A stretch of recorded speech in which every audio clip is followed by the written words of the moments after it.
नमस्कार, माझं नाव स्मिता शिंदे. मी जवाहरनगर मधून आली आहे आणि माझ्या मैत्रिणी सिद्धी, अनिता, मनीषा या सगळ्या आरके नगर मधून आल्यात.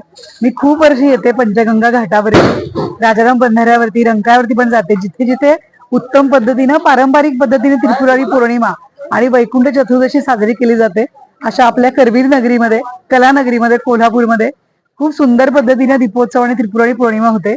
गेले 15 ते 20 वर्ष मी येतेय. पहाटे उठून येण्याचं मजा और असते. ती थंडी अनुभवणं, त्या अंधारामध्ये सगळ्या दिव्यांचा लखलखाट पसरून स्वतःचा आत्मभान जागृत करणं, हा आनंद काही और आहे. आणि छान सुंदर रम्य पहाट, कुठे इलेक्ट्रिक दिव्यांची रोषणाई नाही, तर नैसर्गिक दिवे.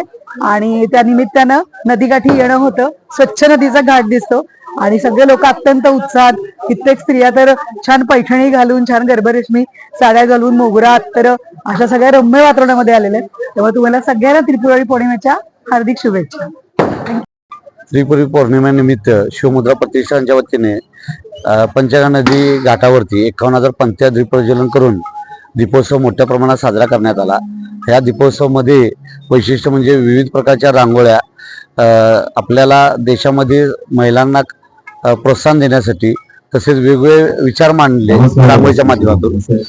आणि आज 51,000 पंथ्या दीपप्रज्वलन करून त्रिपुरी पौर्णिमा मोठ्या प्रमाणात साजरा करण्यात आला.